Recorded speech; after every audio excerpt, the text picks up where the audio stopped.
Hello, good morning, and welcome to UC Davis for this conference on Decentering Opera.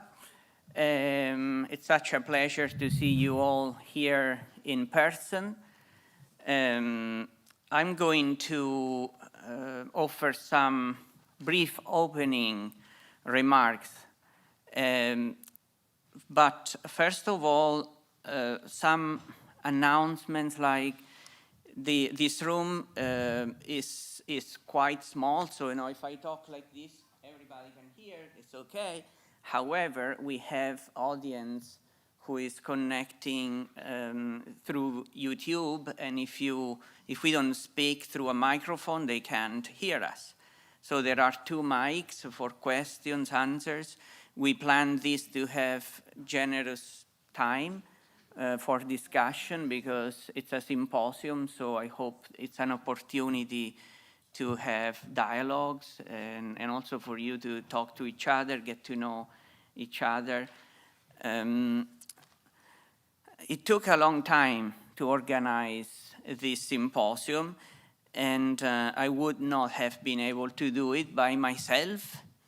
So I'm very grateful for the help that I received for the organization, especially from my graduate students, Sarah Miller and Anushka Kulkarni, who have been really present and helping with the planning of content, logistics since day one. I hope for you it has been also an experience, but I was very impressed that they are naturals. They can do this every time now.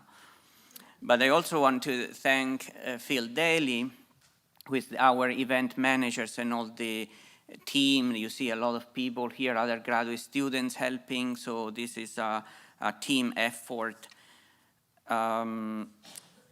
So during my tenure as the Jan and Beta Professor of Opera at UC Davis, I had the opportunity to organize several opera-related events and initiatives, but also everything started to happen. So when I started to have this endowment was the beginning of the pandemic. So it was not the ideal time to organize events, and that was an interruption at the global level that changed the modalities of opera events and redirected opera studies to unprecedented paths of inquiry. So it wasn't all, it was mostly bad, but it also opened new ways for us to see opera and to experience opera. And so I'm happy to see that you are all here in person.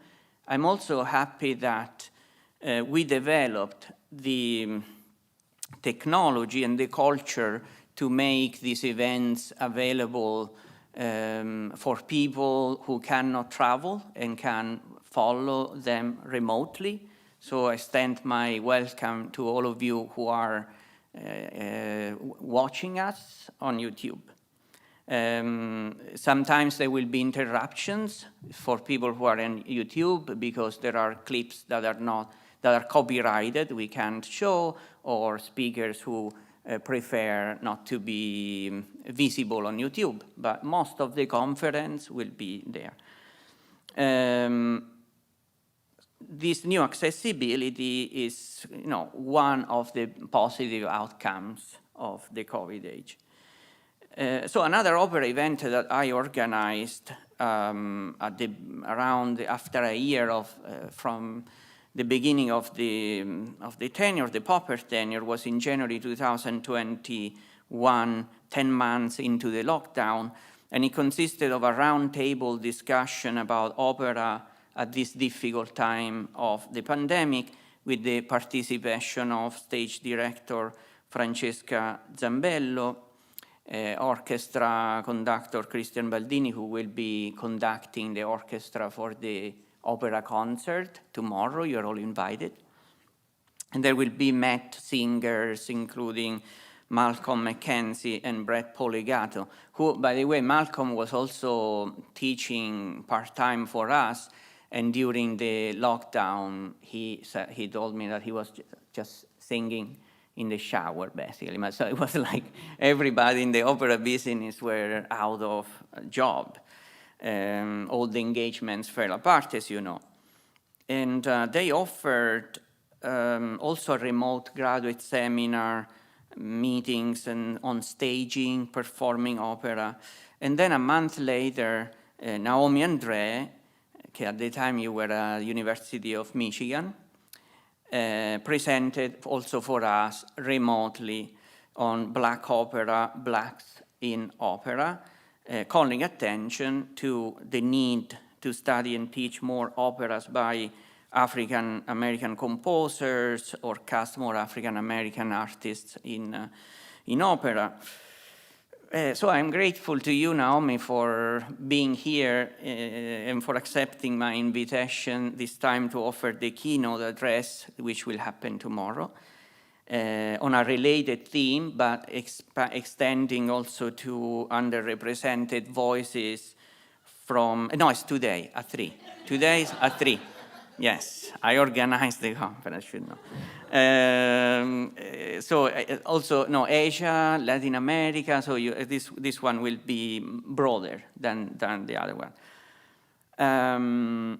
So the list of popular events could continue. I'm not going to I'm going to cut it short. But I just want to mention the very last one before this, which happened in December, where I taught a cycle of 5 conferences of about 2 hours each at the University of La Habana, Cuba, Colegio de San Jerónimo.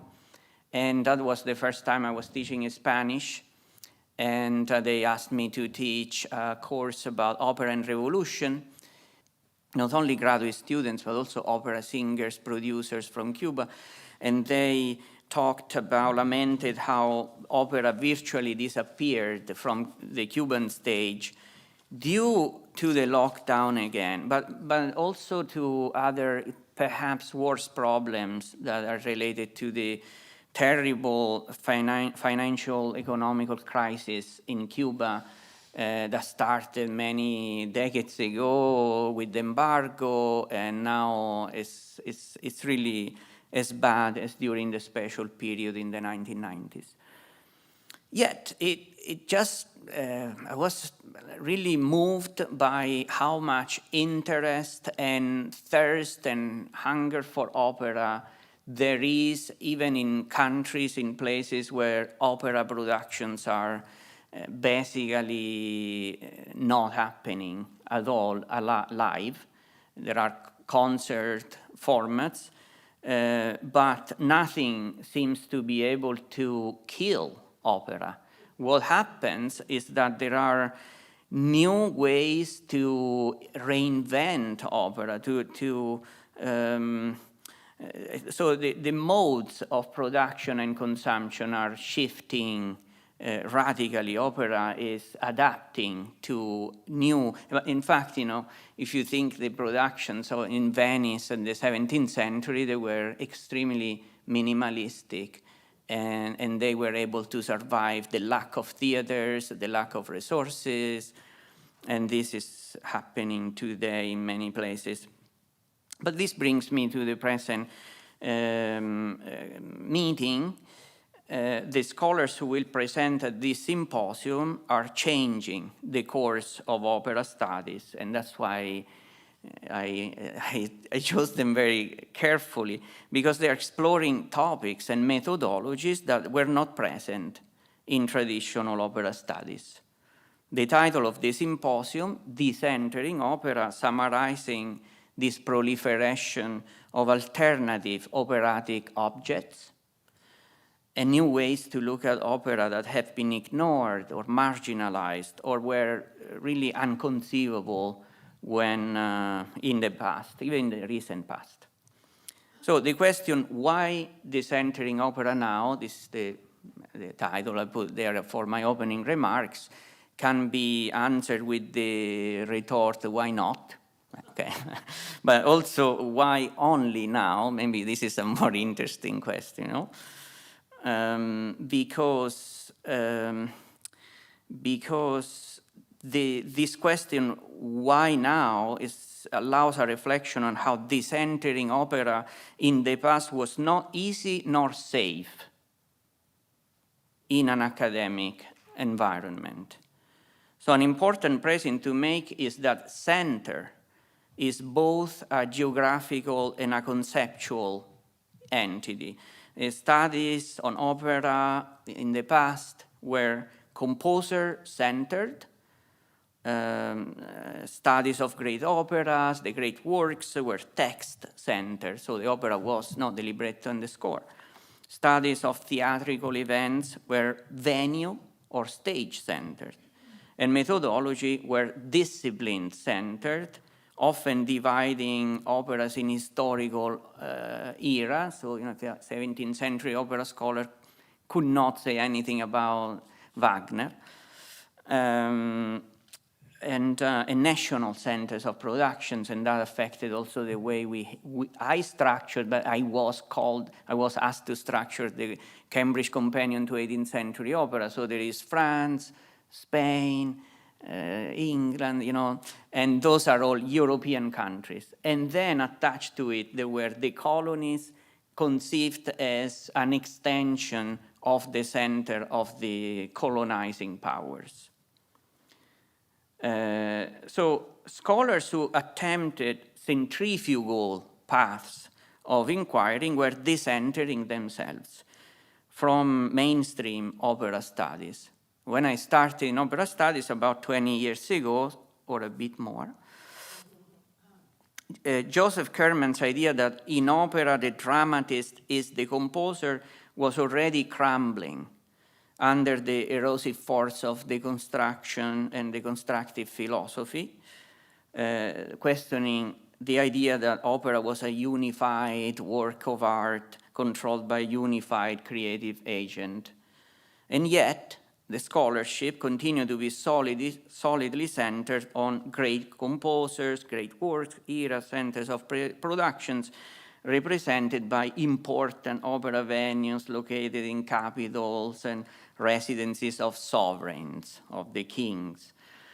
Scholarship was inevitably reinforcing power structures and hierarchies that erased and marginalized realities relegated to the periphery of the centers of colonial and imperial powers.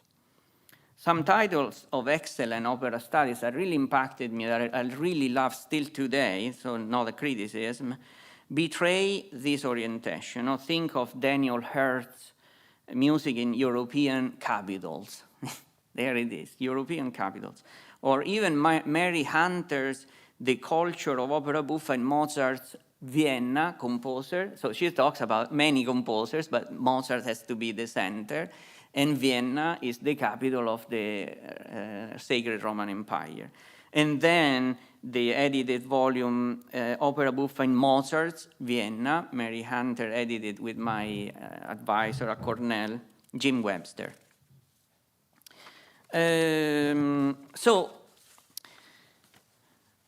But also, you know, Ellen Rosan's opera in 17th century Venice. Well, Venice was also an empire. You know, Venetian opera traveled far in many places, but even Martha Feldman's Opera and Sovereignty. I mean, this is an innovative book, but still fell under the centripetal force of studying operas representing monarchs or operas by product of centralized European power structures. So it's only more recent time that scholars, including especially the speakers at this symposium, have opened different approaches. I wouldn't call them centrifugal. I think it would be more accurate to say that they are challenging the very notion of the existence of a center as opposed to a periphery. So thanks to your work, we are now focusing on different things, shifting attention from the author to the listener, as Alessandra Campana and Nina Eidsheim will show, or shifting from Europe to Americas. Rogerio Budas will talk about abolitionism in Brazil and as it represented in opera culture, or shifting from Europe to Australia, paying attention to indigenous voices and experiences, as we will hear very shortly from Pamela Karantonis. Jessica Peretz seems to study opera in Europe, 18th century opera, but she's looking at empire and slavery in heroic opera, offering a refreshing perspective on a genre that is much more complex and multi-layered than propaganda controlled by the state and by colonial powers. And Beth Levy will shed light on alternative forms of musical theater in the case of musical plays produced in the California redwoods nearby. If you have time, go see it, the Muir redwoods groves.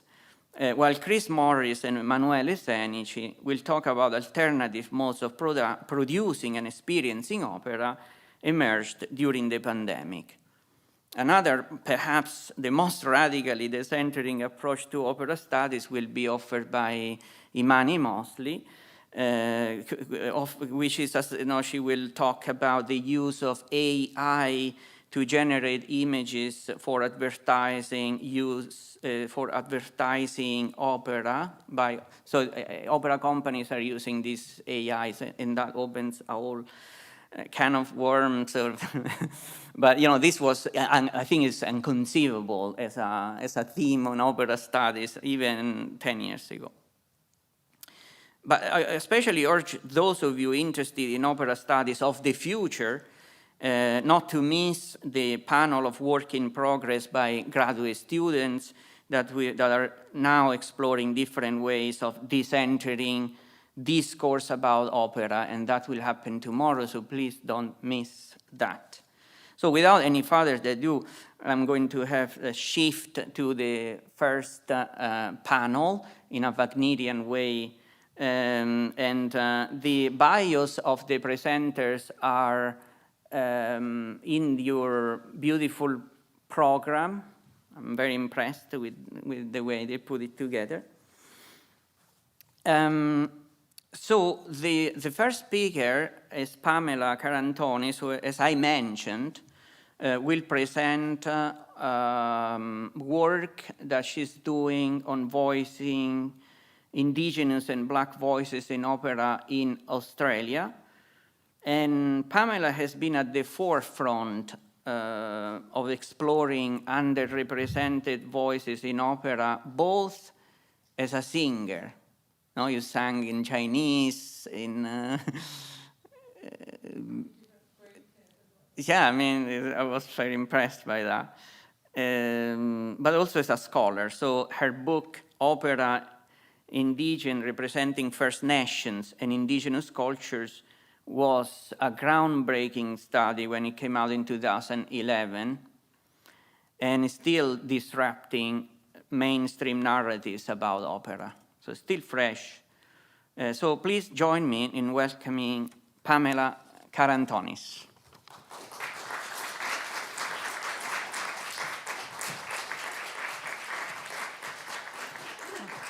Thank you, everyone. Yeah, and thank you to UC Davis and the whole team for being such a wonderful sort of welcoming presence as well. I'm just really honoured to be here.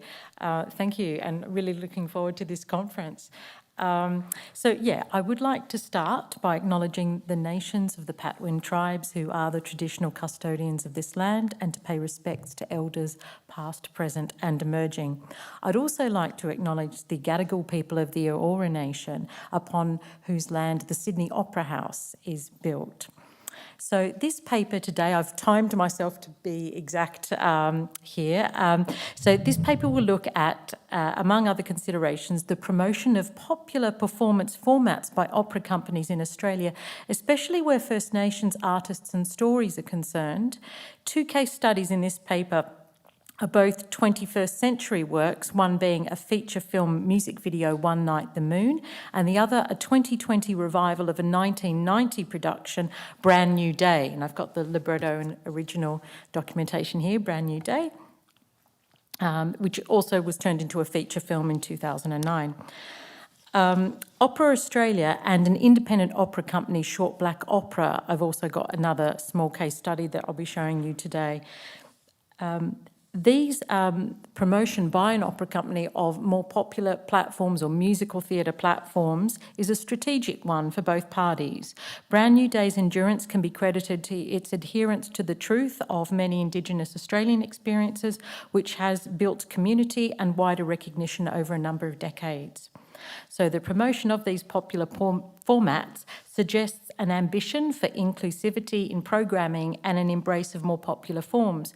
More importantly, this is augmented by a flourishing of First Nations voices in operatic and musicological scholarship in Australia, without whom Opera Indigene, the volume, would not have been possible, in tandem with the creation and performance of new opera. The primary example in Australia would be the works of Short Black Opera, and we've got some slides to talk about that, rather than the national flagship company. So in Australia, federally funded companies are the national flagship company and state opera companies, but there are very few independent companies.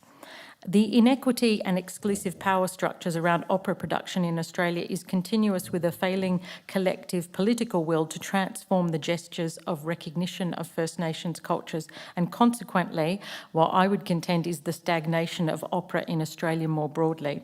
The cultural and ideological power was increasingly evident in the post-invasion setting of 19th century Australia. And this included its capacity, opera's capacity as a genre, to sublimate and even obfuscate racial tensions by displacing the depiction of exotic stories as naturally consistent with a Eurocentric worldview. The disastrous referendum in Australia in October last year, if you're not familiar, we'll get to that slide, failed to deliver an Indigenous voice to Parliament and was frequently debated and referred to in popular media as the reductive label of the voice, with all the symbolic and material reality that would entail. When Australia astonishingly voted no, the recriminations of how and why First Nations Australians are heard and problematically curated has a renewed poignancy, as these case studies hope to illuminate.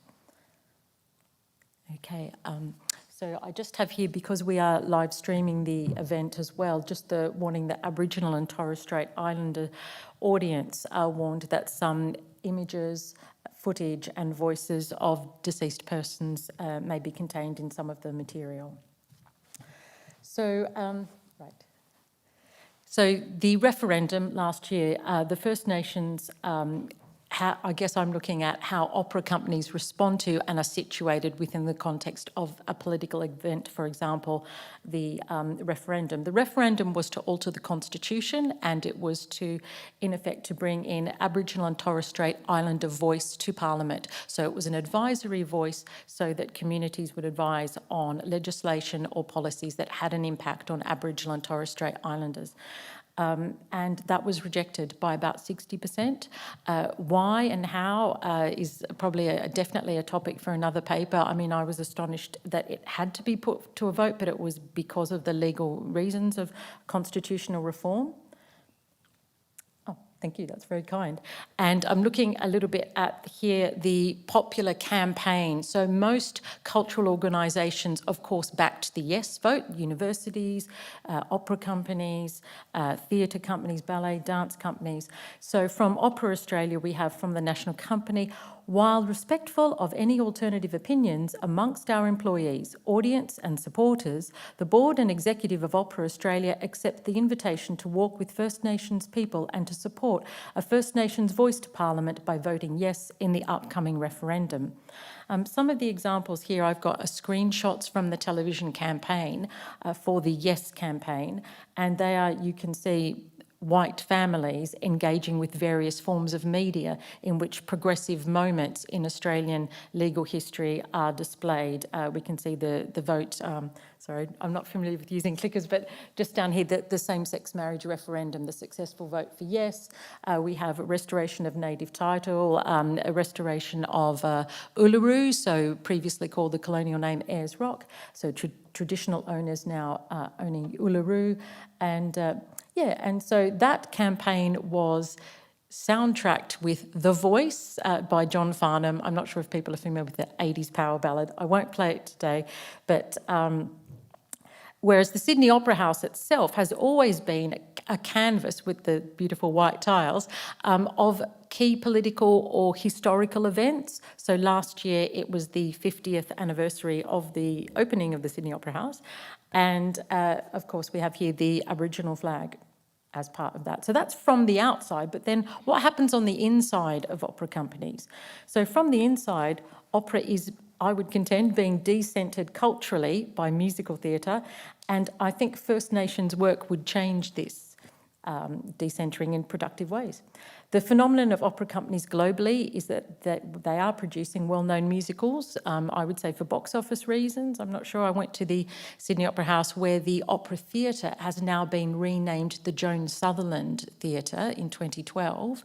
Of course, those years of La Stupenda, and we'll look a little bit at the programming there. And to me, that represents perhaps a little bit the museumification of that space, so that the guide who was showing us around said, well, we've got, several weeks of Miss Saigon, the musical, and we do pop concerts in there. And I felt decentered by that, but I'll show you the slides of, how the programming's changed.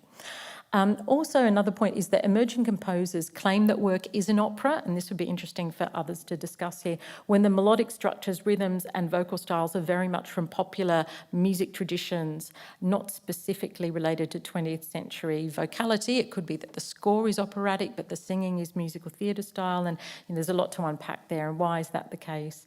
Opera houses produce these emerging works, and they bear an influential cultural legacy when they do that, particularly in urban locations.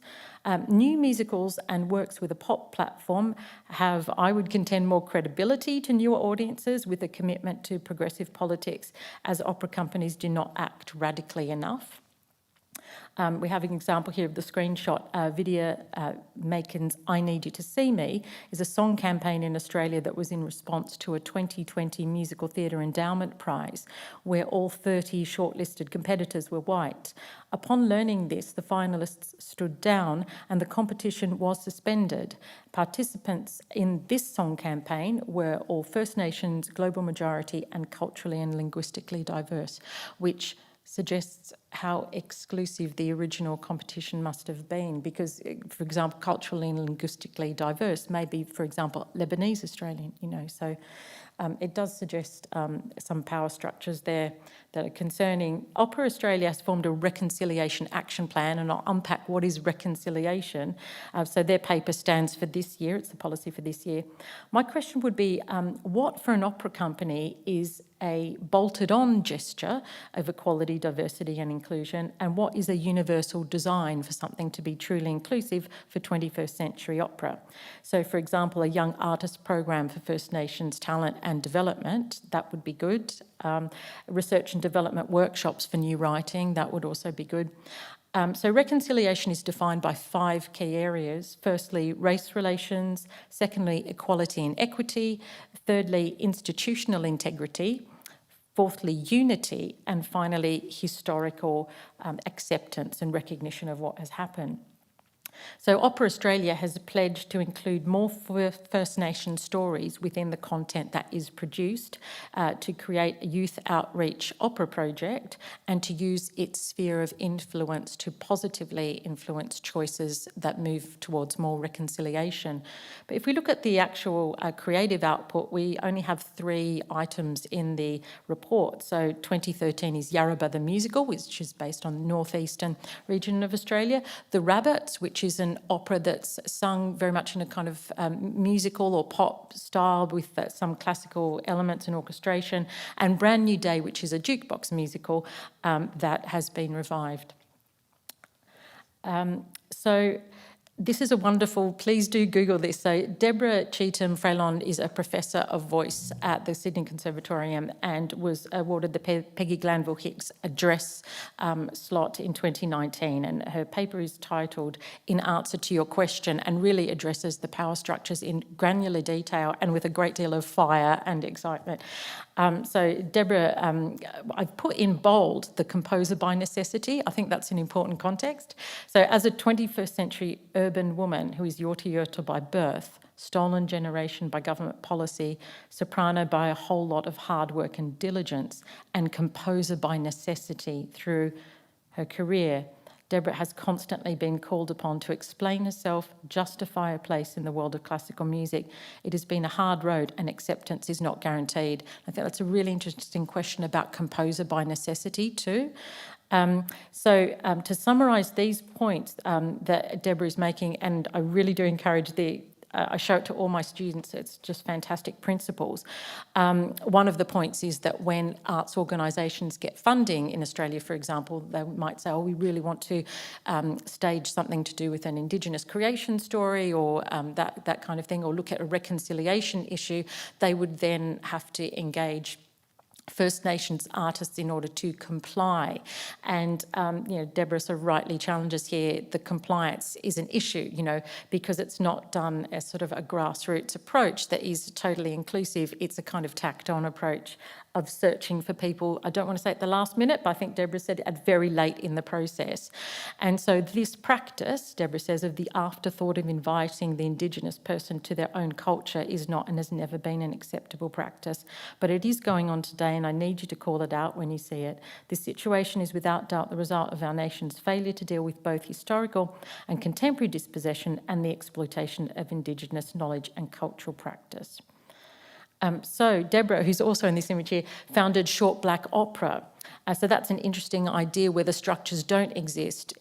Is the independent company the solution? And what is that problematic relationship between a flagship company that should represent a nation and the challenge of what the independent company is doing? So Pecan Summer was written in 2011, revived in 2020 in languages of the Yorta Araba people and groups of the Kamaraganja Mission, Yumarala, a war requiem for peace in the Gunditjmara language, and Cheeky Opera, a children's work from 2021, which includes Indigenous protocols to adopt local languages.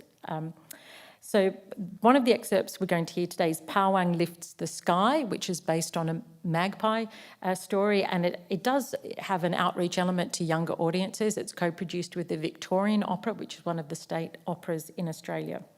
And its source material is from the Wurrung country. So let's see, what I've done is I've queued my clips here because I am fearful of getting ads. So here we have this wonderful resource called Gambay, which I'll maybe get onto a little bit later with this idea of a micro-opera. But here we go. This is the country on which the story is based. The Skirra It's now known as Black Hill in Gordon. It's a very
So this source called Gambay, and I've given the provocation of micro-operas here, is actually, let's see, does this show?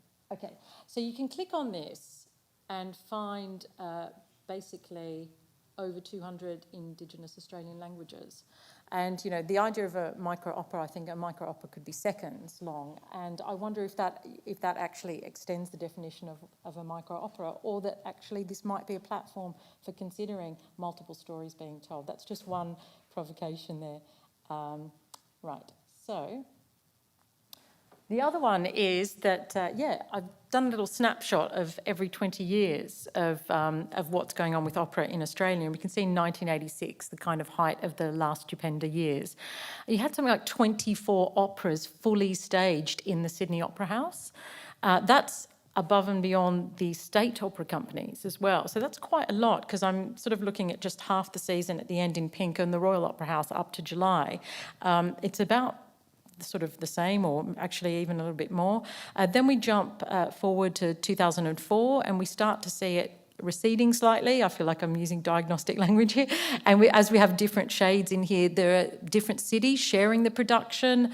So there are less. And then as we get to 2024, I've got the extra column of events that opera companies put on, like an opera lunch, a gourmet opera, kind of things like that, because we really don't have a lot of examples. But the great thing in 2024 is we have Pawang, again, revival, and we have Wundung and Wulura, a West Australian opera in Noongar language. And I think I would look that up online just to see if that might also be streamed as well, to see that. Great. So moving to quickly to our final examples, we've got One Night the Moon, a 2001 production made by Music Drama Television, which was produced by Oz Opera, a touring project within Opera Australia.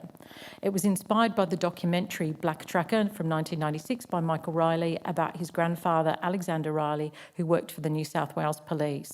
And being a tracker in Indigenous cultures or in Australian culture is that, you know, if someone goes missing, the idea is to contact a tracker who can read the land, but it is a strong reconciliation trope, so there are sort of limitations to how that's used, I guess, in a way.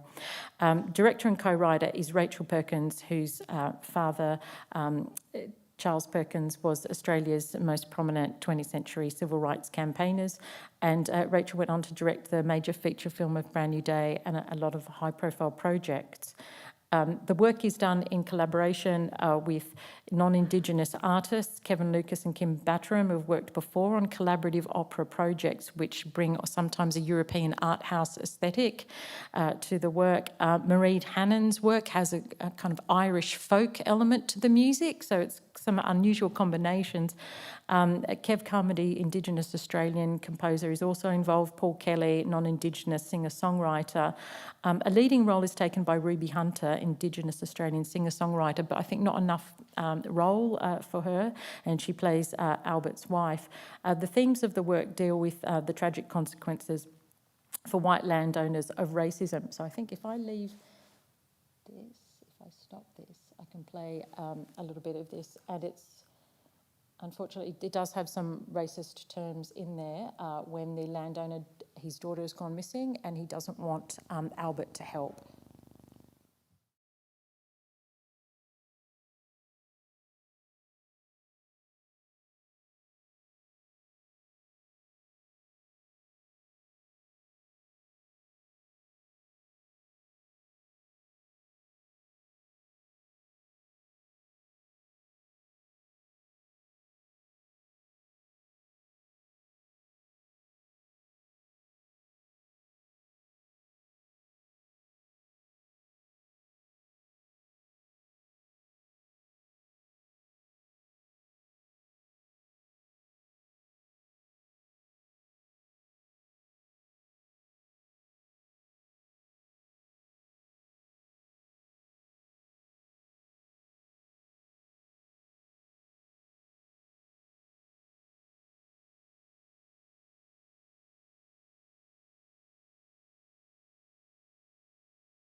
in education at schools as well. Okay, Brand New Day, the final example, created by Jimmy Chi, who studied at the Centre for Aboriginal Studies in Music at the University of Adelaide. He formed the band Cuckles with his mates, and in 1986 formed the idea of a jukebox musical based on a lot of his loves of different popular genres. He was mentored by the Aboriginal Writers, Oral Literature and Dramatists Association, and got a really great input, especially from Jack Davis. And it enjoyed a stage premiere at the Perth Festival in 1990, followed by Australian tours from 1991 to 1995, a major revival in 2020 that was produced by Opera Australia. In sum, the way in which the musical took shape was very much from the grassroots, not an intercultural commission or a problematic collaboration. It heralded a new chapter in Australian popular musical theatre, and that was, supported and endorsed by an opera company too, placing Indigenous voices at the centre of the story. The work has been called life-changing in terms of its impact on younger First Nations creatives in Australia. And although it is based in Broome Creole, the northwest of Australian language groups, it is seen as having a sort of unifying effect and racial solidarity of visibility of Indigenous Australian artists. So we'll just see a little bit of a clip here.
Yep, that's all. Yep, great. Thank you. So I have some original documents if people want to look more at these materials. I also brought like a rarity, which is a magazine or newspaper called Opera, which ran from 1997 to 2007 in Australia, but has since, it's kind of closed with when its founder passed away. So things have shifted, yeah.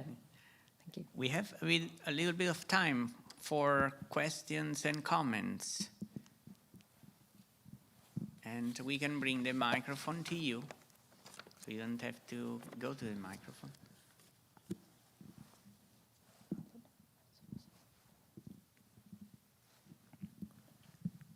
Okay. Coming. Alessandra Campana. Thank you, Pamela. This is fantastic. Very quick question. There seems to be a kind of a thread that runs through your study, is the tension between the idea of sort of institutional cultural policy versus grassroots. Oh, yeah. And so where would you go with that? I guess it's part of decentering is that really opera companies need to hand over the entire power structure to different groups. And what does that mean? That's quite difficult, yeah. So not difficult, I think, but it's radical, I think. Yeah, that's sort of what I think, really. Collaboration was too easy. I think that was part of that chapter historically of intercultural work, where it's like, oh, we like this Australian Indigenous story. The artwork looks great. We've got some, composers who can do an operatic score. Could we get someone who sings operatically, who's Indigenous Australian? That would just be really convenient for us. And I think, Deborah Cheetham, if you look at Short Black Opera online, you can see there are a lot of talent programs that she's personally founding. So the Dungala Children's Chorus, sort of string quartets and ensembles. Yeah, and I think that's great, the sort of passion of an individual person, but I would have expected to see that coming from government policy. And of course, there might be small amounts of funding there, but I would have expected that to be flagship, yeah. That's okay. Jess Peritz. Hi, thank you so much for this. My question is about the musical sound of all of this. I was struck by the range of influences that we were hearing in these different clips. So, the first one that you played, there was a little bit of Mozart, but also kind of some Gilbert and Sullivan vibes there. Yeah. And then the second video with the tracker, it was sort of almost like rock opera situation. And then I was really struck in Brand New Day by the reggae sound. Yeah. So I was wondering if you could talk a little bit about where people are pulling musical sound from. Are there any sort of through lines, or how does that work? Yeah, that's a good point. I think definitely you're making me think of when we worked on Opera Indigene, we worked also with some First Nations Canadian scholars, and that Sheena Reese made this observation is this how they sing in opera? And comedically sort of doing it and then saying you can't dance to it. But I think it's that there's so much diversity in choices. I think I'd probably say just from the samples of Australian work, there's a lot of parodic elements. Definitely there's a lot of humour, and in some of the critical reception of works, for example, Brand New Day, when shown overseas, because if you watch the whole thing, it's why is there so much humour? This is a really serious topic, missionisation, stolen generations. It's not is not funny, but that's a particular aspect of choice. So I even noticed with Deborah's music for Powering Lifts the Sky. Yeah, you're right. It's Gilbert and Sullivan. It's quite parodic, but yeah, it's kind of self-consciously parodic. Definitely, I would say. Yeah. I'm not sure if I answered the one about pop and rock styles and musical theatre, but I wonder if that is a larger trend happening with opera's decentering. I'm not sure.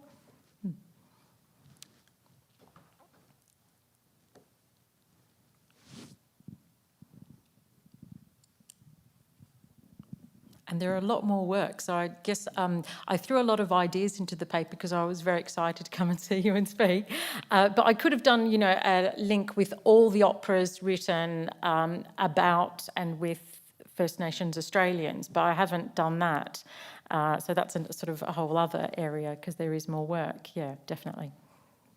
Thank you so much. Oh, that's okay. Thank you very much, everyone. I'm so pleased to be here. Thank you.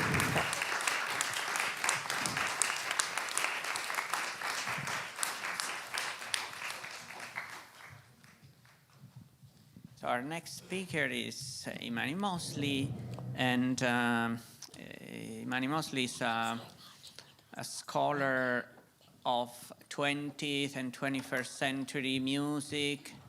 I'm sure you all know her for her work on Benjamin Britten. She's also a librettist and a bassoon player for Baroque music, so she has many things, and studied, had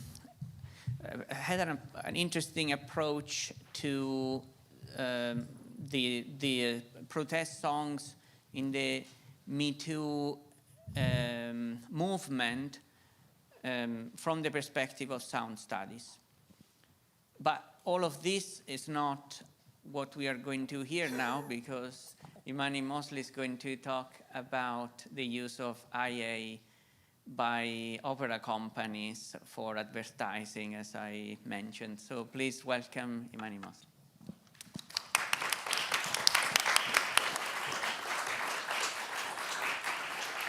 Oh, thank you. Thank you, and again, thank you so much to everyone here for inviting me. This is going to be a little weird, so I hope you enjoy. In spring 2023, I was once again teaching my undergraduate course on artificial intelligence, music, and ethics, so I'm part of a group of faculty called the AI and the Arts Working Group at the University of Florida, where we teach all sorts of classes on AI and art making. It's a class I had developed some years before, but each time I teach it, it takes new shape as the landscape around AI changes. But this semester felt different. A discussion around ChatGPT, a prompt-based generator, was coming to a fever pitch both inside and outside of academia. The trajectory of my class shifted slightly as I focused on the ethical problems around generative AI when used not as a collaborative tool in an art-making process, but as a replacement for human creative labor. On social media sites like Facebook and Instagram, people were sharing AI-generated avatars of themselves as user pics and memes made by programs like Midjourney and DALL-E, seemingly another internet fad. But shortly after, many digital and visual artists recognized their own style and work inside these generated images, revealing the truth around training data, the process whereby generative programs scrape the internet for data to create a data set on which to train their programs. Anything that has existed on the internet or digitally in some way is fair game. And once something is put into the prompt to generate something, say a picture of your face, and is generated, like a college essay that may have incorrect information in a process we call hallucination, it too becomes part of a training data set. They're very cheeky, these people talking about artificial intelligence and the words they use. For many artists, generative programs and other aspects of artificial intelligence that use natural language processing, NLP, and large language models, LLMs, amount to theft of intellectual property, using styles that they created in order to generate images that more than resemble their work. This is not limited to visual artists. From Google training its AI on copyrighted music to published authors and fanfic writers finding their work through ChatGPT, generative AI at this stage cannot exist fundamentally without pre-existing artworks. There are artists and technologists who use themselves and their own work as materials for generative AI, but that does not compare to the mass consumption of these generative engines. Using these programs not only furthers these issues, but adds new, often incorrect and problematic information back into the training data set to be subsumed and used again and again. As a result, artists and those working in algorithmic justice implore that people not use these tools. But for many companies and organizations, AI resembles the answer to several problems, notably a way to produce content and materials without having to pay for human creative labor. So what happens when arts organizations, especially opera companies, turn to artificial intelligence to supplement and even replace the many aspects of creative production that have always been an important and necessary part of how these organizations function? This paper examines a case study of an opera company using generative AI and the questions that emerge as a result, how AI's inability to replicate aspects of culture reinforce algorithmic bias, how generative AI art threatens intellectual property, and how the use of generative AI art invisibilizes human creative labor and reaffirms opera's cultural capital. Talking about opera using AI, especially generative AI, is not as new as composers and artists have approached and put on productions of new operatic work that use AI in some way. Often when I talk about AI, there is a concern that I am against the use of AI in art making. How do we discern the boundary between using generative AI as a collaborative partner and as an agent of exploitation and theft? Finding that boundary can be a difficult one. In May 2023, Leipzig Ballet premiered Fusion, a ballet that used generative AI programs to create the work.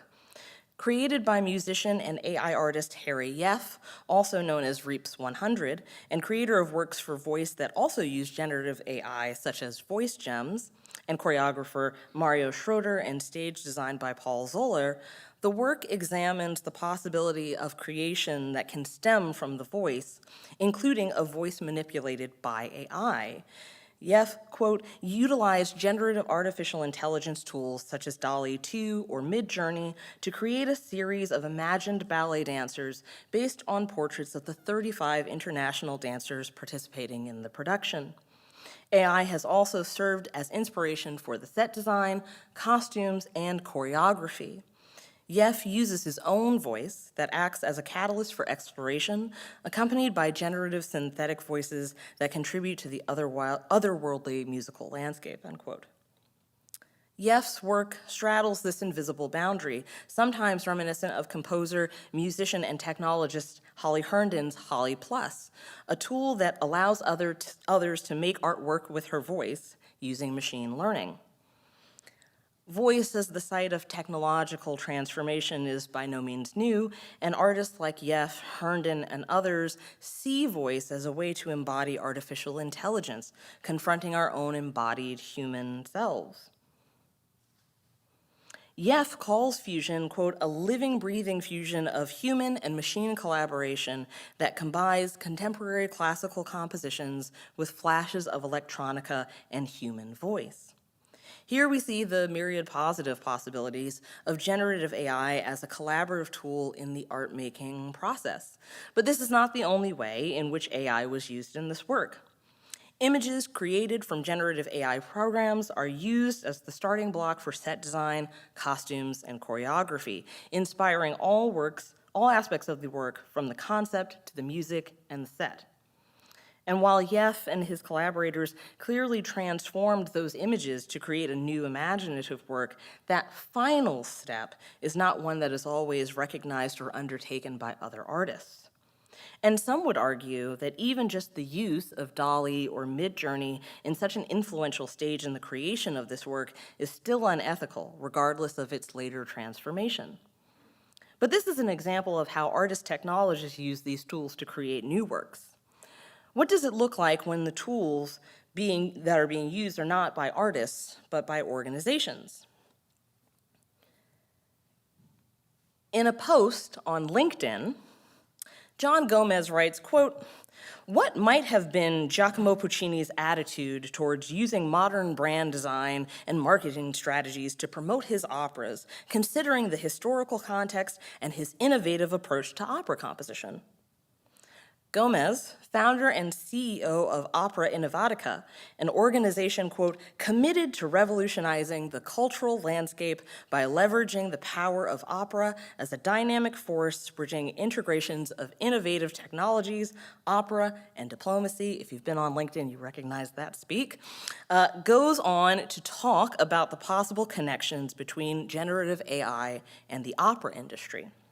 The article, Harmonizing Tech and Tradition, AI's Crescendo in Opera Marketing Strategy, reveals interesting insight into the way that organizations, specifically arts organizations, are approaching what seems like a growing wave of artificial intelligence.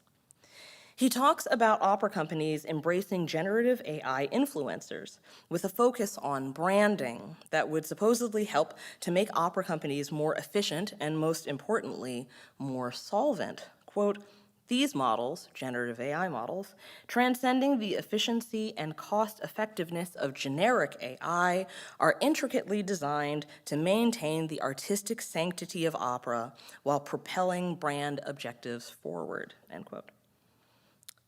This bespoke AI modeling lays bare the issue that many opera companies are reluctant to face: their existence as money-making organizations beholden to donors and board members. Gomez's article appeals to that side of opera making, recognizing the very specific role marketing plays in a successful opera house. And what Gomez is describing in his tailored course that he peddles from company to company is just a newer iteration of how arts organizations have tried to streamline press and marketing in a way that divorces these materials from the actual artistic product. In December 2020, the Metropolitan Opera's social media team put out press about their nightly free stream, a scheme instituted during the COVID-19 pandemic similar to many other opera houses. On this particular occasion, the stream was of the 2013 production of Peter Grimes. The copy for this stream seemed baffling, almost as if they did not want people to watch. Quote, "While the operas of Benjamin Britten may not have been as innovative or shocking as those of his contemporaries, they are exceptional in other ways, starting with the composer's unsurpassed genius at setting the English language to music," end quote, and so on. Myself and several others took to their social media to complain, creating a lively conversation both on their social media and my own. And from those conversations, former classical music editor for the Washington Post, Anne Majette, said, both to the Met and me, "This is what happens when you furlough your marketing department." Earlier that year, Zachary Wolfe reported on the Met's furloughs ahead of their 2020-2021 season in the New York Times, quote, "In addition to the 41 furloughed staff members, 11 others will be cut to part-time hours out of an administration of 237 people. The affected employees are spread across the company's department, including artistic affairs, production, and marketing," end quote. Of course, the Met, like so many arts organizations around the world, suffered greatly from the onslaught of COVID-19, but the decision to furlough staff in artistic affairs, production, and marketing can stand as a reminder to what actually counts as artistic labor. Marketing and press become separated from the art object themselves, often to the art object's detriment, resulting in materials that, for example, use models or stock images instead of photographs of actual singers, promoting a black Aida or a Japanese Chocho-san in print, but not on stage. Using AI as a tool for branding obliterates any remaining nuance that could be impressed upon an art object by a knowledgeable staff, reducing that creative practice to inhuman, unembodied technological labor.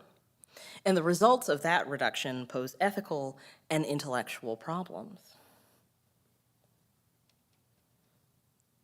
The classical music world online is a small one, opera even smaller. And so when a performer or an organization does something to raise eyebrows, it spreads through those circles like wildfire. In this case, it was regional California opera company Mission Opera and their Instagram. On January 3rd, 2024, they posted a series of pictures in a post on their Instagram with the caption, "Explore the vision behind our Madama Butterfly. Our director shows some conceptual images that will be used to bring his vision of this timeless opera to life." And a note, the caption has been edited from when it was originally posted to now, and if you know Instagram, you can't see edit histories, and in my screenshots, I don't have the original caption. I think it said something slightly different than that. Nowhere in the post does it mention that these conceptual images are AI generated, but it is immediately clear upon first glance, not just because they carry the hallmark of AI generated images that many of us have become familiar with, but because the images themselves seemed nonsensical. The first image in the post shows two Japanese women, one stylized as a geisha in traditional dress, holding hands with the others, dressed in an LA Dodgers t-shirt and baseball cap, jeans, smoking a cigarette, and holding a bottle of Jack Daniels. Now, the hashtags on the post perhaps allude to the idea that this vision includes an Americanized version of Butterfly, but what that means is unclear, as the hashtags include the following: hashtag Dodgers, hashtag Audrey Hepburn, hashtag Americanization, and hashtag Los Angeles.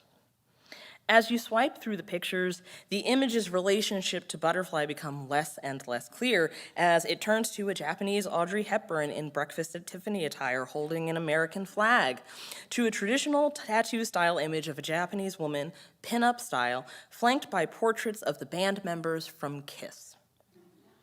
Needless to say, this post was flooded with comments, mostly taking issue with the use of AI-generated images as a way of not having to employ human artists to produce creative work.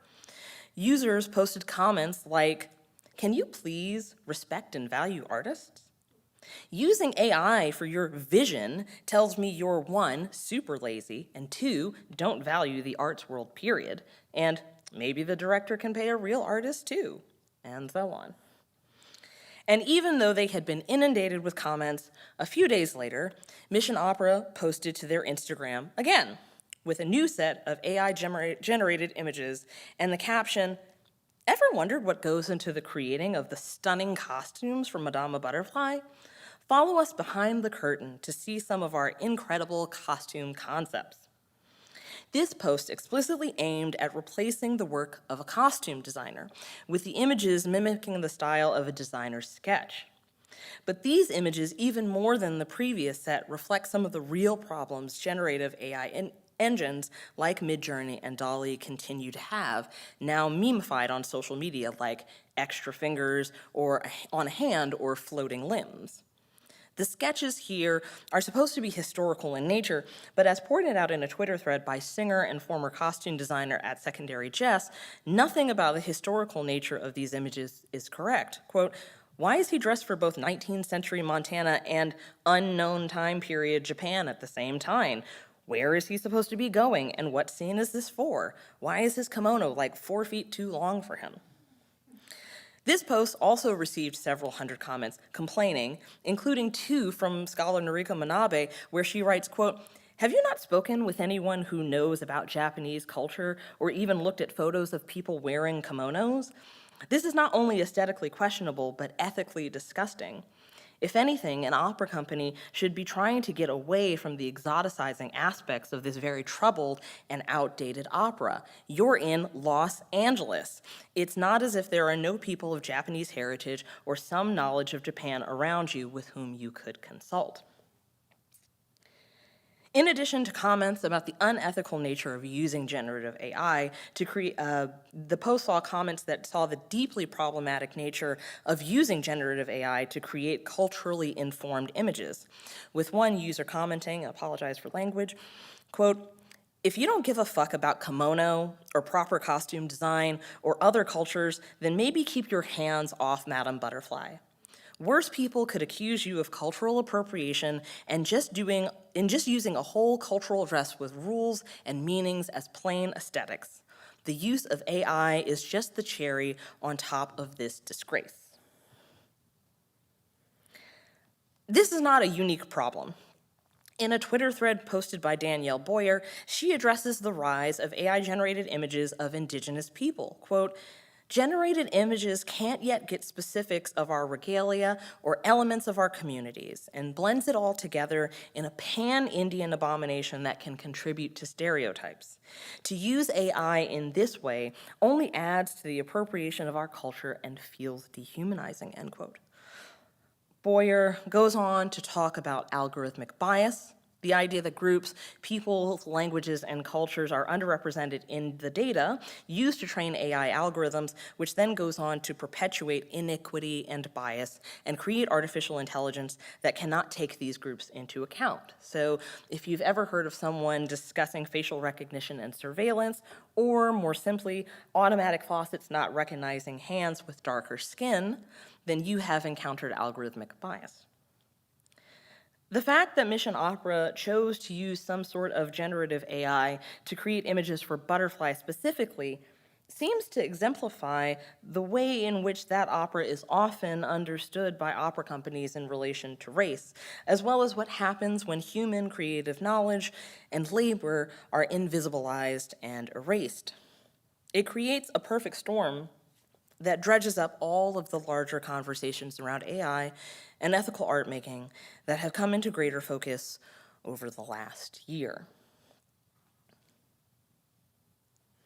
On January 13th, Mission Opera posted again to their Instagram, this time with letters from their artistic director and the show director, apologizing for any harm they might have caused in the posting of these images.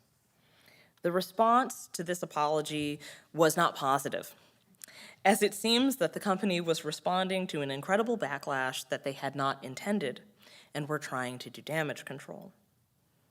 This is not to say that the apology was not sincere. I can't be the judge of that. But what the apology does not seem to address is an awareness of the deeply unethical and unart-like nature of generative AI. They assured us that they do, in fact, employ real human people to do this work, but don't spend any time assessing why they were drawn to this in the first place.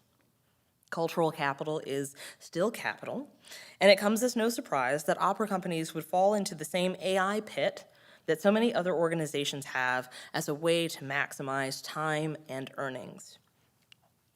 And while Coca-Cola uses ChatGPT to generate materials for them and DALL-E to make personalized ad copy, still reeks of ethical problems, the stakes are fundamentally not the same.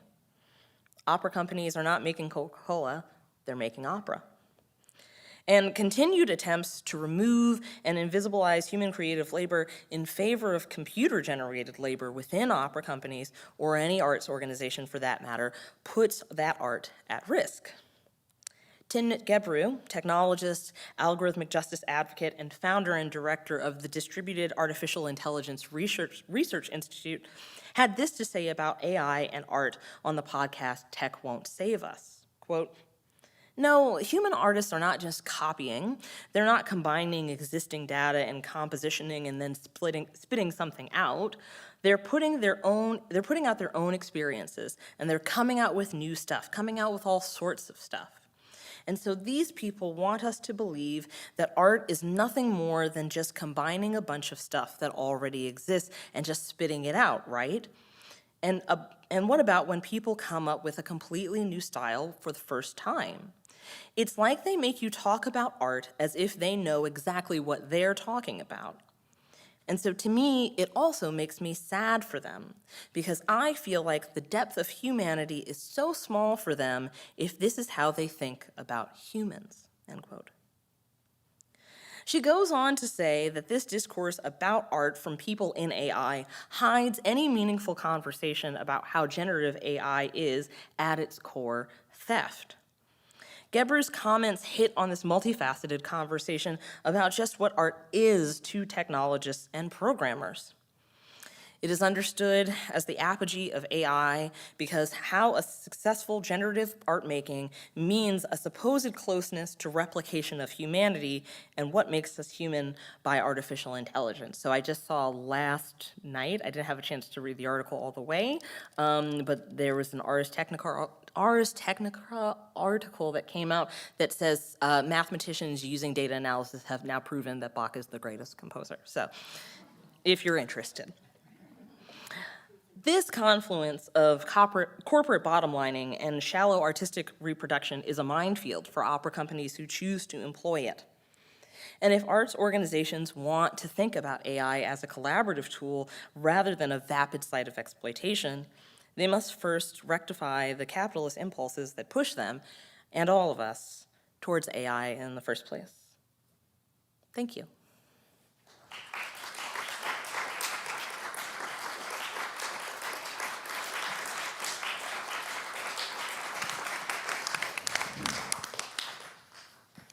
We have time for questions. I have actually a common question. So if we look at the advertisement for Madame Butterfly at the beginning of the 20th century, they don't, of course, they don't look much more careful and respectful of Japanese identity, still very exoticizing. And I wonder if AI just does what human beings have been doing in advertisement for a long time. It's sort of a vacuum machine that sucks everything that is in the culture. So until we change the culture, AI will not change, nor humans advertising opera. Yeah, absolutely. So we talk about this a lot when we talk about programmer bias. So the things that people who are programming the code for artificial intelligence or other things take into account as something that's important to be part of their data set. So if you look at large language models that are used by Google and you go into their code, you see that the majority of the languages on which their data sets are trained, it's primarily in English, and then you can kind of go down a list and see a percentage. And unsurprisingly, it is languages that are spoken primarily by coders. It's very Eurocentric. Chinese also plays a large part in that. And then there's a huge sort of drop off, right? So if you wanted to use ChatGPT to generate something in a language that's not represented in that data set, then it can't give anything to you.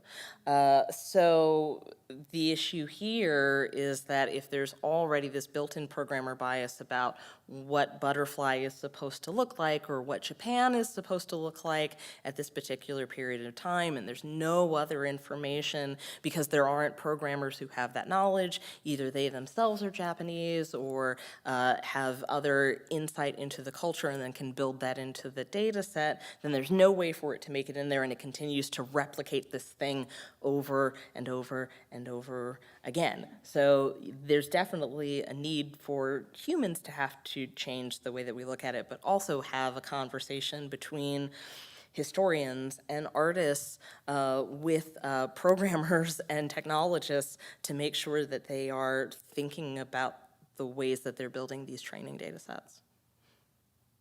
It's a lot of tech stuff. Thank you so much. That was as brilliant as it was disturbing. Like, there's so much there. I wanted to ask if you thought, or if you saw from your investigation, the Broadway musicals. I mean, does it seem that opera is particularly vulnerable to attack because people also think that there's an artifice about opera and there's an authenticity about musical theatre, or maybe that musical theatre has a vigilance and an infrastructure around protecting brand? What are your thoughts about comparing the two from what you've seen? Yeah, that's a great question. I mean, I think that the idea of what brand is for musical theater is very different than what the idea of what brand is for opera, and as a result, they kind of diverge in these kind of different marketing directions.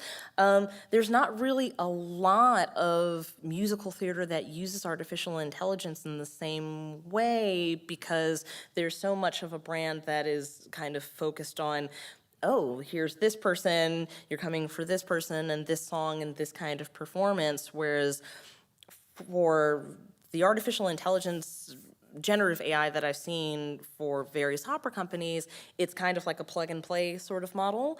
So it's not actually related to who might be performing that particular production or where that production was taking place or anything other than this idea of the kind of opera object over here that's not related to anything about it as a production work, which is very different than most of the ways that musical theater thinks about itself. So yeah, there's definitely this idea of a leaning on artifice, a leaning on this art object that is separate from the way people are hearing it and performing it, that lends itself to wanting to use generative AI in a way that maybe musical theater isn't currently. Yeah, thank you.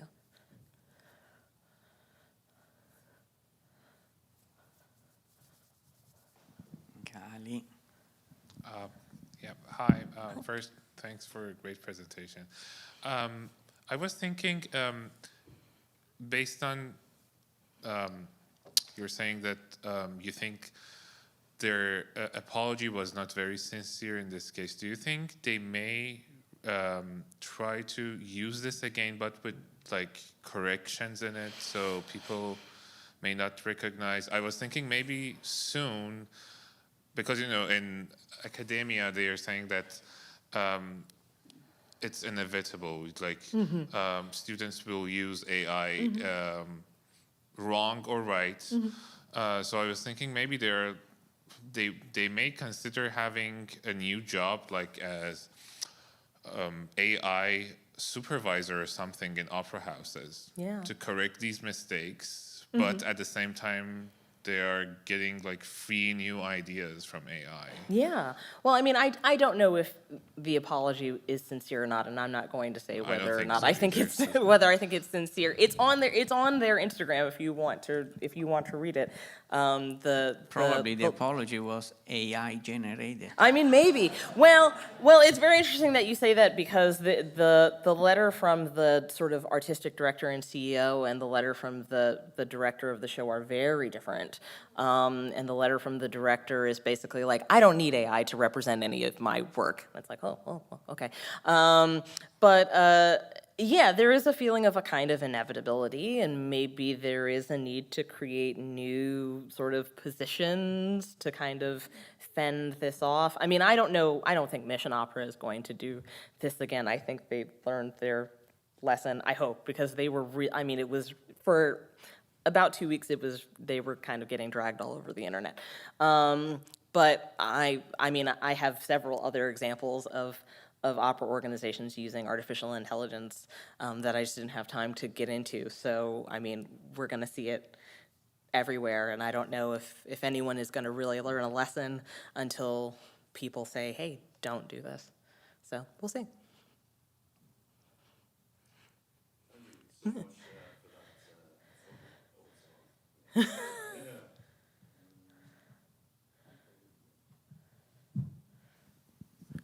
There we go. Thank you so much for that paper. It really left me wanting more.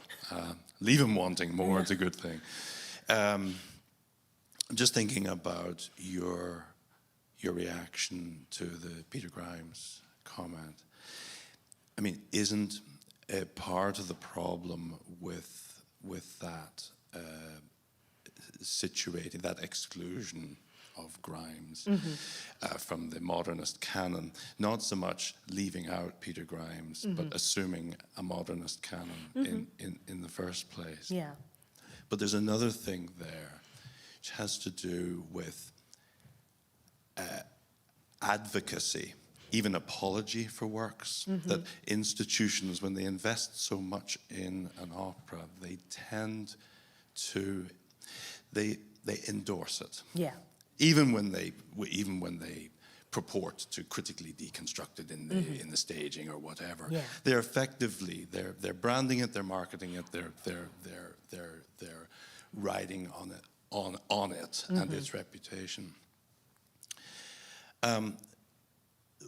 The tenor of that post was kind of, we're not too sure how we feel about this, Peter Grimes. It's not really that great, but here it is anyway. Yes. Isn't that subversive? Okay. I wish that I could give the Met that kind of credit. I think it could be subversive, sure. This just comes from a long personal history of watching the way that they talk about, obviously, Britain's operas, and just performances of operas outside of their sort of usual fare, and the way that they market them. And there is a kind of pattern where they're like, we're not sure about this, but we're gonna do it anyway. Come see it. I mean, if we think back to the 2019 Porgy and Bess, you know, it had 2 slated productions, and then they sold out, and everyone's like, "Oh, did you want to see this? Maybe we should do it. So maybe we should do it some more." So, I mean, yeah, there is the real possibility of it being subversive. I don't think that's what's happening here. No, and I'm just wondering about the potential for AI to be subversive. Oh, sure. In the sense of not doing the thing that it's supposed to do and inadvertently doing. Yeah. Well, I mean, the thing about AI is that it can only do the thing it's told to do, right? There's no way for it to do an unexpected thing because we tell it what to do. So we would then have to find some way in order to communicate for it to then be subversive, and we're not quite there yet. I guess that's the nub of my question, Yeah. and so your answer is no, we're not there. No, we're definitely not there yet. I mean, for every kind of sort of what feels like a leap and bound in artificial intelligence technology, there are lots of cracks and fissures, and it's still very much like a toddler learning to walk. And that kind of nuance, we're just not there yet. I don't know if we ever really will be, but we definitely have a long way to go. Yeah, thank you.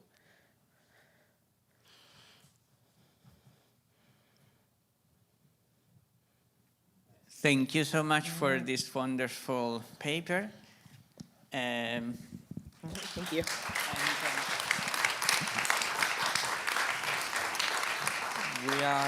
We are going to hear the last presentation of the first session of the conference. The last speaker is Sun Eidsheim, and she has a tremendous impact on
Been trained to I'm going to find the exact phrase here now.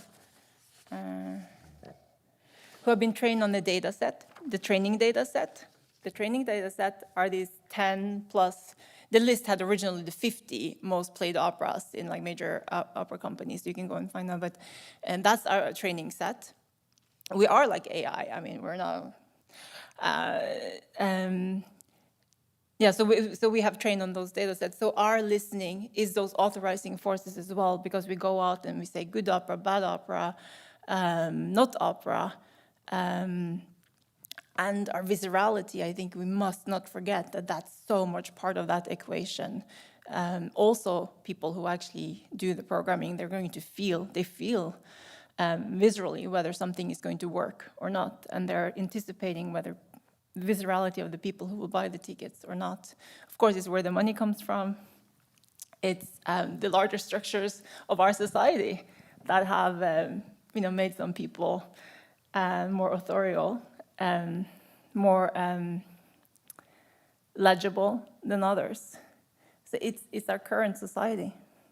It's not the way that our current society is structured is where you find our authorizing forces according to that pattern. Hello, Dr. Eidsheim.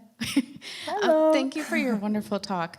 And I was asking more questions on my paper while you were questioning, so thank you for that. But my question is more about the significance of labeling, is opera in a post-label era? I understand that it's human nature, right, to put things in boxes and categories, much like AI.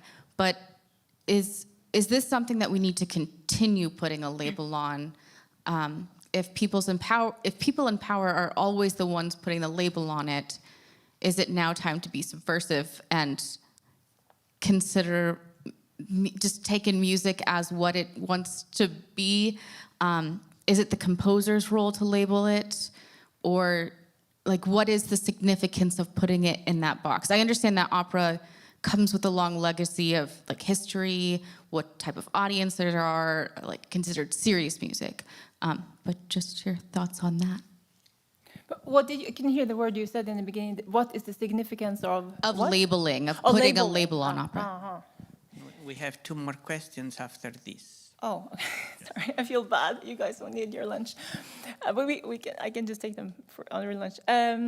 Well, I don't know. I just observed that all my composer friends, whichever musical legacy they came from, they want to write operas. They want to write operas, and they're very, very happy when their operas are being staged on large stages. And that makes sense to me. I understand that impulse. So it's not so easy to just say, oh, I care about opera when there is more money, when there is more this or that. So that's what I'm trying to say. Like, the authorizing force is like all of us together, especially the middle, in terms of like kind of hierarchy, because we can, like you were saying, 2 Porgy and Bess performances, and people showed something. They were saying, no, you got us wrong. You read us wrong. We want to hear this. Anthony Davis, I mean, he was my professor when I went to grad school. I just could not believe that his operas, he had written X a long time before that, and I am starting to get old. So I could not believe that his operas hadn't been at the Met yet, and it just happened last year. I mean, just a few months ago, last calendar year. So, and that's significant. It's significant. It's magnificent, and people came out. So we are also, with our money, with our presence, and all of that, we can make a huge impact. But of course, so then we know that these 10 operas are going to, that I showed you at the very, very beginning, they're going to sell tickets too. So that's where, we are part of that labeling.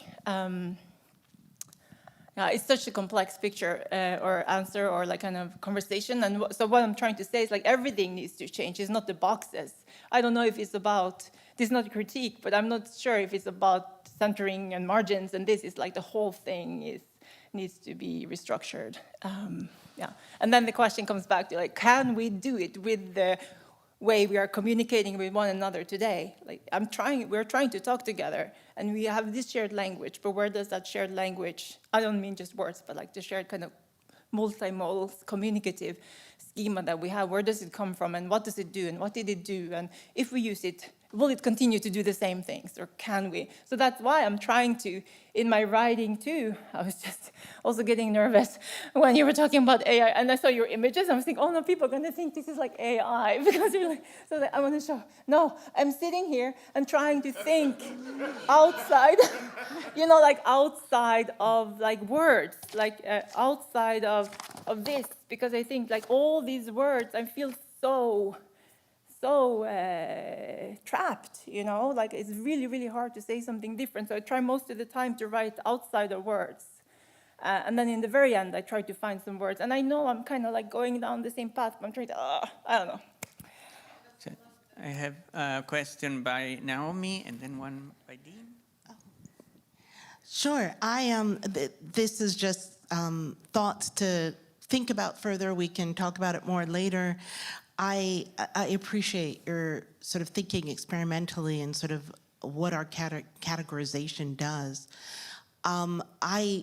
I'm also interested, though maybe it was beyond the scope of what you were talking about, but I've been looking forward to this Comet Popea that George Lewis and Yuval Sharon is putting together, and the Du Bois Comet story is really specific. Since you didn't go into what that's about or the content, I'm just wondering if with your and I guess this is more of a comment, sort of these provocative questions about what opera is there something specific about this piece and the first piece with the cocooning that feels, all of this is really hard for, I think, even those of us in this room, though I don't want to speak for anyone else, to get a sense of, okay, what's the point, or where are we going in terms of what the genre is doing?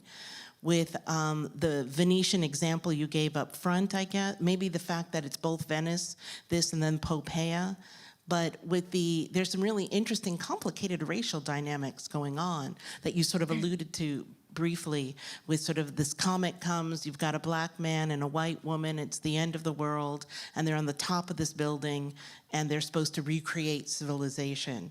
And then you've got Nero and Popea, it's the end of Rome, and we're talking centuries before. Does that content figure into these formulations? I haven't asked George Lewis why he chose the comet. And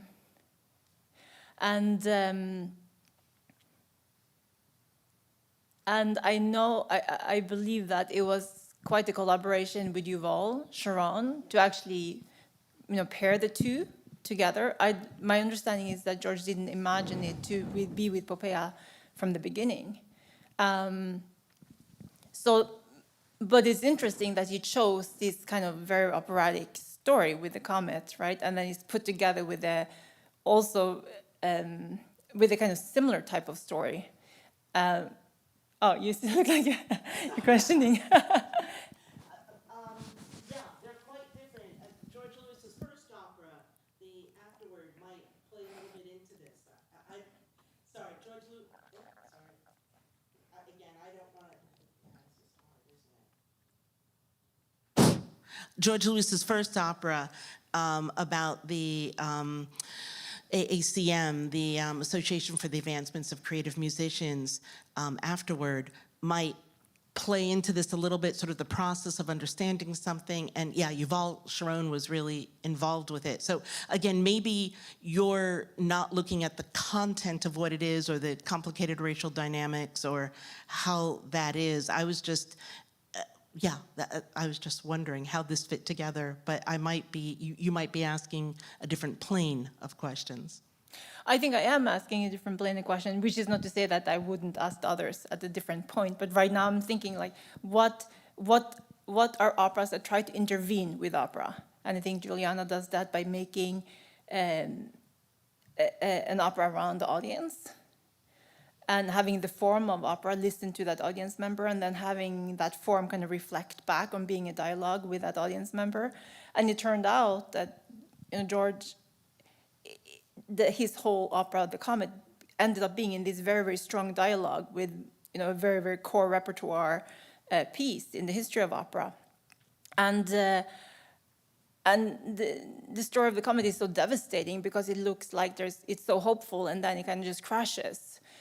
In terms of, they think they're at the end of the world, just the two people, and we're imagining, okay, now we're going to have some kind of new world. But then, of course, she can more or less call on her cell phone to her dad. I mean, she doesn't do that, but like it's more like her dad shows up again, and the white woman is being rescued, basically. So that's the whole. I think it's too complicated for this whole kind of plane that I'm trying to ride now, in trying to think about like what is opera, what can be opera, when is it not opera anymore, why do we think so, what are all the components that need to be in place for it to be inside but move forward. Those are the types of questions I'm asking now. And to go into something like the Comet, I would love to do that, once I've really seen it. I saw the workshop version, but I haven't, none of us have seen the realized version, so it's going to be very interesting to see it then. I want to remark, though, that it's very, very different than afterward. Like, musically, it's night and day. I was really shocked very, shooken. By hearing, in a good way, wow, I am so surprised that this opera came out of the person who wrote this other opera. It was really very, very huge. It's getting late, but I want, if you allow me, I do music and food, so to make people hungry about this is bad, but I have a question by a composer. Oh, so, Dean. Hi, Dean. I'm glad I'm here. This is a very interesting question, and also it was interesting that the Juliana example that you played, they talked about freedom, and I feel like that's a thing that a lot of composers are trying to get, even when they're trying to write in a particular genre or in a particular style or in some sort of medium. How do you think going towards the extreme, or of like doing something completely outside of the box of what we see opera to be, is something that would call attention to people to ask more questions about what is opera, versus like the other extreme, sticking to the idea of this is opera, I do the same things. I write a story about someone, tragic story, someone dies. We love, love stories and all the things that we want opera to be. And also in the process, do you think that music that maybe falls, or opera in general, that falls in the middle would get lost in that process? I have no answers to it. Those really, really important questions, because I think that's what we're kind of here, or that's what I'm trying to ask with you. I'm so happy that you articulated them, and in your words. I don't know. Well, that's a beautiful, non-conclusive, as you promised. I mean, that there wouldn't be no conclusion. So thank you so much, Nina.